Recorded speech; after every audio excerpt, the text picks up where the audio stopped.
सामने city palace से आती रोशनी आपको उम्मीदों से सराबोर करती रहेगी। ये पहली किताब Amazon पर बेस्ट सेलर है, नहीं क्या है? शायद कई पीढ़ियों तक लोगों ने ऐसा मंजर नहीं देखा होगा। अगर प्रेम सिर्फ एक आदत भर है तो इसे प्रेम नाम देकर इसको सर पर बैठाकर प्रेम में होने का ढोंग क्यों किया जाए? क्यों ना इसे भी बुरी आदतों में शुमार कर लेना चाहिए। मुझे लगता है कि हमें यहाँ ज्यादा पॉलिटिकल होना चाहिए। नमस्कार दोस्तों, आज यूबी के ऑफिस में हमारे साथ हैं उदयपुर के एक युवा उभरते लेखक अंसार मंसूरी, जिन्होंने एक नई किताब लिखी है त्रासदी, कशिश, क्रांति और कोरोना। अंसार जी, आपका स्वागत है यूबी के ऑफिस में। Thank you sir, thank you so much. मुझे ये बताइए कि आपने इसका शीर्षक त्रासदी क्यों रखा और इसका सबटाइटल कशिश, क्रांति और कोरोना क्यों रखा? त्रासदी बेसिकली ये पूरी जो किताब है वो 2020 पर बेस्ड है कि 2020 में जो त्रासदी हमने देखी है वो पूरी दुनिया जानती है। इससे पहले शायद कई पीढ़ियों तक लोगों ने ऐसा मंजर नहीं देखा होगा, इतना बड़ा डिस्प्लेसमेंट नहीं देखा होगा आई थिंक, और इतनी लाशें भी नहीं देखी होगी जितनी हमने उस साल देखी थी।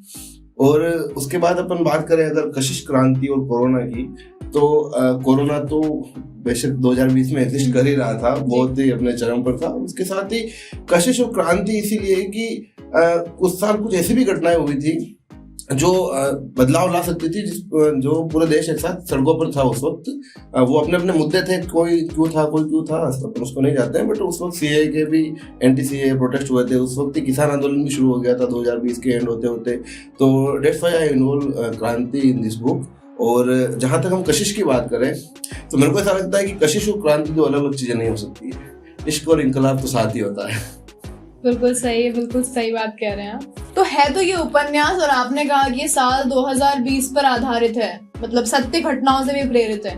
तो कहाँ पे इसमें सत्य है और कहाँ पे इसमें फिक्शन है, ये बताइए, कहानी क्या है? मैं ऐसा मानता हूँ कि 100% कुछ भी फिक्शन नहीं हो सकता है। हर एक कहानी का कहीं से न कहीं से उपज होती है। जो लेखक लिखता है वो कहीं न कहीं देखता है, कहीं न कहीं महसूस करता है, या कहीं न कहीं पढ़ता है, या उसके विचारों में कुछ न कुछ उपज होती है, बट वो सारी चीजें उसको कहीं के देखने पे मिलती है। तो इस कहानी में जो सत्य और असत्य का आप भेद नहीं कर पाएंगे मेरे ख्याल से। और जहां तक कोरोना की और ये बातें हैं, तो मैंने बहुत हद तक बहुत ज्यादा कोशिश की है कि इसमें मैं फैक्ट में कोई गलती ना करूं, बट फिर भी it is not an document. तो ये सिर्फ एक उपन्यास ही है, मैं तो यही कहूंगा, तो इसको एक उपन्यास की तरह लिया जाए। तो अंसार जी, आप पेशे से एक वकील हैं और आप प्रैक्टिस भी करते हैं, तो ये बताइए कि अचानक से लेखक बनने का शौक कहाँ से आया और आपको इस किताब का आइडिया कहाँ से आया? कोई एक अच्छा वकील तब तक नहीं हो सकता है जब तक वो एक अच्छा लेखक नहीं है, मैं ऐसा मानता हूँ। क्योंकि वकालत की दुनिया में लेखनी की बहुत ही ज़्यादा अहमियत है। और जहाँ तक मेरे पर्सनल राइटिंग की बात है, तो मैं बहुत लंबे टाइम से लिखता आया हूँ। शुरू में मैंने फेसबुक की दुनिया में लिखना शुरू किया था। उसके बाद मैंने कुछ अलग अलग वेबसाइट्स पे सोशो पॉलिटिकल आर्टिकल्स वगैरह लिखे हैं, और उदयपुर ब्लॉग के लिए भी बेशक मैंने थोड़ा बहुत कुछ लिखा था। और फिर उसके बाद जब मैंने उदयपुर ब्लॉग के साथ काम करना बंद किया और घर गया, तो जब कोरोना आ गया, और फिर मुझे लगा कि यार मेरे को ये सारा जो मंजर मैं देख रहा हूँ ये मुझे लिखना चाहिए। क्योंकि जब मैंने किताब शुरू की थी, वो मैंने बिल्कुल 1 जनवरी 2020 को शुरू नहीं की थी। ये किताब मैंने साल के बीच में शुरू की थी, जब पूरा देश सड़कों पर था और वो लोग इधर से उधर डिस्प्लेस हो रहे थे। लोग मुंबई से यूपी, दिल्ली से यूपी, इधर से उधर सब लोग घूम रहे थे। इसलिए वो दर्द कहीं न कहीं मेरा निकला है इस किताब में। आपको अगर महसूस हुआ तो? नहीं, बिल्कुल महसूस हुआ, मैंने पूरी किताब पढ़ी है। Thank you Sharmishtha. हाँ, अंसार जी, ये जो किताब है ये उदयपुर शहर के बैकड्रॉप पे आधारित है। इसका बैकड्रॉप उदयपुर है, और उदयपुर को भी काफी ज्यादा आपने मतलब खूबसूरत तरीके से दिखाया है। उसका वर्णन बहुत खूबसूरत है, फतेह सागर है, पिछोला है, बहुत चीजें हैं इसके अंदर। तो उदयपुर शहर के बारे में हमारे दर्शकों को थोड़ा बताइए कि उदयपुर आपको क्यों पसंद है और आपने किताब को यहाँ क्यों बेस किया? मेरे को ऐसा लगता है कि मेरे को उदयपुर से मोहब्बत है, और आपको ऐसी चीज़ों से मोहब्बत करनी चाहिए जो कभी बदलती नहीं है। इसीलिए मैंने इसमें उदयपुर को बहुत ज़्यादा इन्वॉल्व किया। और दूसरी बात यह है कि मेरे को ऐसा लगता है कि जहाँ तक मैंने देखा है कि कई सारे शहर ऐसे हैं जिनको बहुत ज़्यादा फैंटेसाइज किया गया है, लाइक बनारस, इलाहाबाद, दिल्ली, बट उदयपुर इतना खूबसूरत शहर होने के बावजूद भी इसको किसी भी किताब में, जहाँ तक मेरे नॉलेज में है, हो सकता है कि हुआ हो, बट किसी किताब में या किसी मूवी में बहुत ज़्यादा फैंटेसाइज नहीं किया गया है।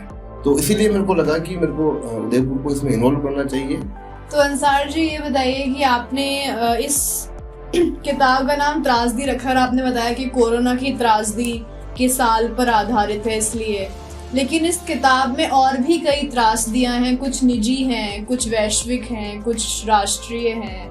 तो कौन सी त्रासदियों के बारे में आपने किताब लिखी है और ये किताब किस हद तक आपके जीवन से मेल खाती है? आप जिन निजी त्रासदियों की बात कर रही हैं तो का मैं आप जवाब दे देता हूँ कि मैंने जो त्रासदी है इसमें निजी जीवन के आधार पर लिखी है, वो मेरे निजी जीवन पर आधारित नहीं है। वो इस देश के 80% से 90% मिडिल क्लास लड़के और लड़की के निजी जीवन पर आधारित है। ये उनका भाव है जो कहीं ना कहीं मैंने एक्सप्रेस करने की कोशिश की है, वरना मेरा निजी जीवन तो ऐसा कुछ रहा नहीं है कभी भी।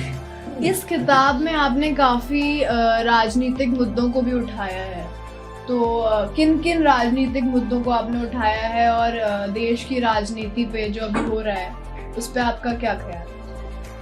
देखिए, इस किताब में मैंने जब जब राजनीतिक मुद्दों को उठाने की कोशिश की है तब मैंने इसमें एक साथ में एक मेंशन किया है कि किताब की पहली पाठक जो है, जो इस किताब की नायिका है, वो नायक को टोकती है कि आप ज़्यादा पॉलिटिकल मत हुआ कीजिए।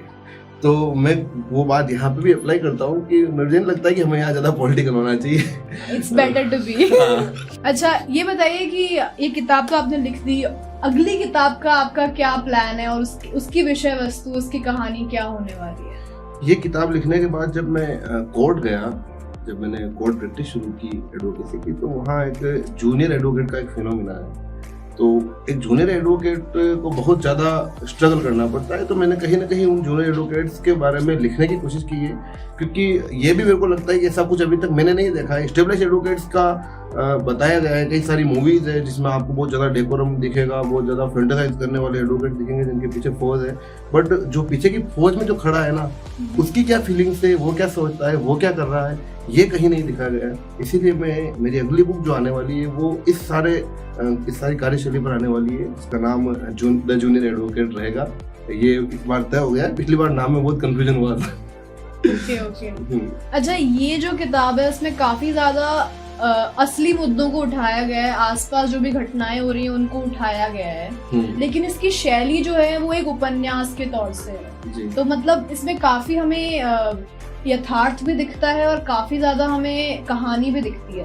तो क्या ये आपकी एक अलग शैली है जो आपको दूसरे लेखकों से शायद अलग करती है या आपको अनुपम बनाती है? मुझे ऐसा लगता है कि ये कुछ अलग तो है, एक अलग तरह का प्रयोग है मेरा, जिसमें मैंने जो घटनाएं घटी है उनके साथ कुछ फिक्शन जोड़ने की कोशिश की है, कुछ प्रेम कहानी जोड़ने की कोशिश की है।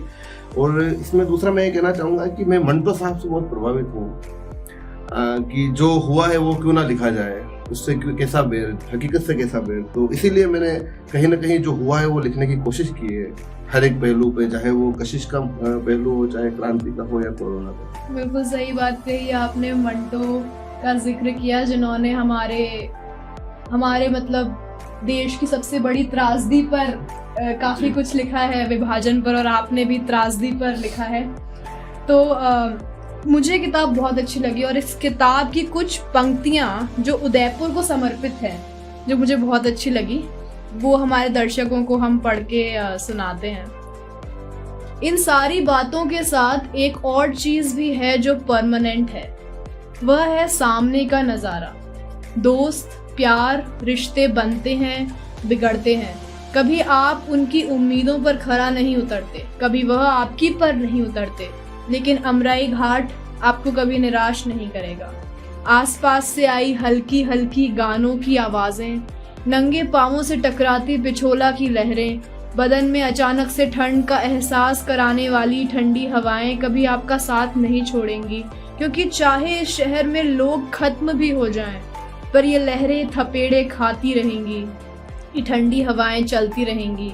सामने सिटी पैलेस से आती रोशनी आपको उम्मीदों से सराबोर करती रहेगी। तो मैंने अपनी पसंदीदा पंक्तियां पढ़ के सुना दी, अब आप अपनी पसंदीदा पंक्तियां इस किताब से पढ़ के सुनाइए।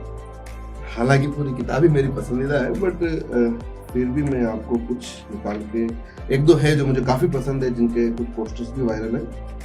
हाँ, अगर प्रेम सिर्फ एक आदत भर है तो इसे प्रेम नाम देकर इसको सर पर बैठाकर प्रेम में होने का ढोंग क्यों किया जाए?